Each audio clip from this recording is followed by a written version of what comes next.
Hey guys, it's Evan with Evan K Exotics. It's early March 2025 and today's subject of the video is washing your snake. And the first thing I'd like to do is introduce my animal co-host, and today I have Courtney. Courtney is a male 4.5-year-old Guyana true red-tailed boa. I bred Courtney. He is rather aberrant. If you see, he's got this stripe down there, and he's got this little connective saline up here, and some reductions down here.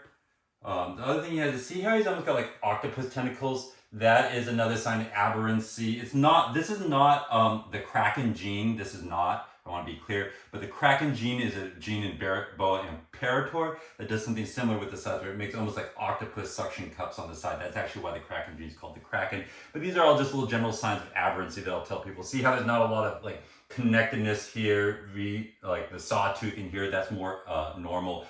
These are just signs of reduction or aberrancy in true red-tailed boas and boas in general. So I just thought I'd show you off Courtney here. The other thing I'd like to make a point about with Courtney is to mention his size. He's 4.5 years old. He is a male, which do tend to be a little bit smaller, although my biggest snake is a male, so that's not always true, and I would not buy a male if you can't provide for the full size potential of the species.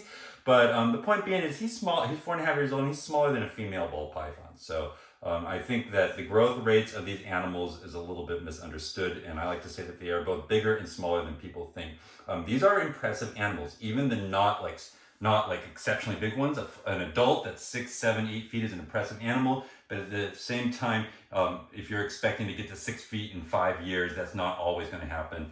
I would not even say that it will usually happen, at least not under my feeding regime with the animals that I raise with the genetics. Not to say that there aren't animals that will get massive, but true red tails are large animals, but as a general rule, they grow slowly, and in the 5-year term, this is kind of, I'd like to put this out there to manage size expectations. But today's main topic is washing your animal. And the reason I pulled Courtney out is Courtney threw a little bit of a house party yesterday. He's like he's like 4.5 years old. He's like an older teenager or young 20s. He threw a rager last night in his house. He flipped his bowl, he flipped everything, he took a crap, and the result of that was that there's some water on the floor that was mixing with feces. And in general, it's a good time to do a full cage clean, a full cage breakdown, a full sanitization of it, and then put new paper and whatnot in there and clean bowls and things. Hygiene and just controlling the bacterial load in cages and on the animals is so important to general health, because if they're constantly fighting pathogens and bacteria, it means that they are always having to, even if they're not like disease-causing bacteria, if it's just like an overgrowth of bacteria, yeast, molds, funguses, things like that, those affect their immune system. They make them have to work harder to just maintain their baseline health, and it means that if they ever are exposed to something disease-causing, it means that they are already up against the ropes in terms of their immune system, and it makes them less able to respond to this. So general hygiene of the cage is important, and likewise general hygiene of your animal is important, just like personal hygiene for yourself is. And washing or cleansing snakes is just kind of an unusual topic that people don't talk about all the time, but it's a totally reasonable and routine part of maintenance for me. And I'm just going to talk about different ways to do it. Courtney, anytime an animal soils their cage in a way that they're likely to have ran through the urine or ran through the feces, in this case flipping a water bowl over after taking a bowel movement, it's a good time to at least do a very basic cleansing. And I'm going to go through kind of a hierarchy of cleansing that you can do. And one of the most basic types of cleansing you can do, and something that I do every time I'm in my room, is to wipe them down with diluted chlorhexidine solution. So a lot of you guys are familiar with this product. This is the spray bottle. This is how it comes in concentrated form. This is a big jug of it. It's inexpensive. You can get it at most farm stores, you can definitely get it online on Amazon things, but you can get it at places like Tractor Supply or any farm store. I think even a lot of specialty pet stores will carry this. And this is my general cleaning for the cages, as well as the beauty of this is that it is also a topical disinfectant, and it can be used directly on the skin. In fact, chlorhexidine solution is a surgical scrub that they use in human hospitals as a pre-cleansing for surgical procedures. It might also even be there's a product called Hibiclens, which is chlorhexidine based, and there's a whole line of them. They have wipes, they have soaps, they have things like that. I don't personally use for my animals, but you might even be able to find just straight chlorhexidine solution at like CVS or something. But this is definitely the one I use, Dervet.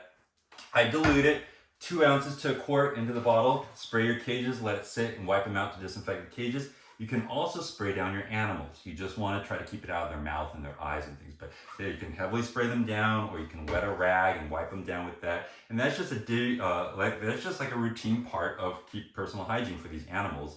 If you know that they have sloughed through something dirty, or their own feces or their own urine or something like that. Also, if you know that they had urates or something, keep wiping them down helps to remove any of that. That might irritate the skin. So that's a very basic level. The next step up in this would be doing something that involves a soak. And so you can definitely soak in a chlorhexidine solution. I wouldn't do it long term because I'd be concerned that they would drink it. But if you want to soak them for like 10 minutes or something like that, especially when you're washing them, put them in a tub, put it so that it is just barely over their body at the deepest part, and then put it on a slant like this. We'll pop it up so that it's deeper on one end and they can get out of it if they want to. You shouldn't be leaving them soaking in chlorhexidine long enough that they'll get fatigued. But the advantage of soaking them is it's better to penetrate into the little folds of their skin and whatnot. Similarly, you can do that with a really dilute solution of Dawn dish soap, like a couple of drops into the tub like this. Or I've actually, when I'm soaking animals, and I've just out of safety, I've never had a bad thing with Dawn dish soap, but I've gone to a plant-based, natural, edible dish soap. But those are all just good general cleansing things that you can do. They don't really tolerate swimming very well. Meaning if you just drop them in a tub of deep water, I feel like they get a little stressed out. But if you let them be able to touch the bottom, they're usually fine. And lukewarm water. Keep in mind that 95-degree water, which doesn't feel like bathtub water, is like 105 degrees. 95 degrees is kind of dangerous for these animals. So lukewarm water, you put them in 95-degree water, they can't cool off. They're going to spike their body temperature up there. So definitely not hot water, but warm water, something like that, a soak like that. And the last and the big gun I would tell you is if you are dealing with something pathological, you're dealing with scale rot, a little dermatitis. Sometimes snakes will get this like tacky, sticky kind of, it almost looks dried out and wrinkly, but it's actually usually from overly wet conditions. It's this tacky, sticky, dull appearance to them. That's a hygiene related issue that I think is a sign that you clearly have a bacterial overbloom. And you can do something like a very dilute iodine soak. So again, in the tub, just enough that it is barely tea colored. If I'm using a gallon or two of water in here, I'm putting like a teaspoon of this in there. But this is definitely a stronger way to cleanse your animal. I reserve this for concerns that you have that are true health issues that are existing rather than just general hygiene. Definitely don't let them in there long enough to drink it. It's not good for them. But so those are just all general concepts I will tell you about cleaning your animal. The last thing I will caution you about is that this is a wet and splashy procedure. If your animal's dirty and that's why you're concerned about doing it, it's a good time to cross-contaminate cages and whatnot. So I would caution you to simply just be careful. The only reason I have this animal up here and about is I already cleaned it. If it was dirty, I would not bring it up on my clean table. I would not be touching all of these things and whatnot like that. So just be careful about that.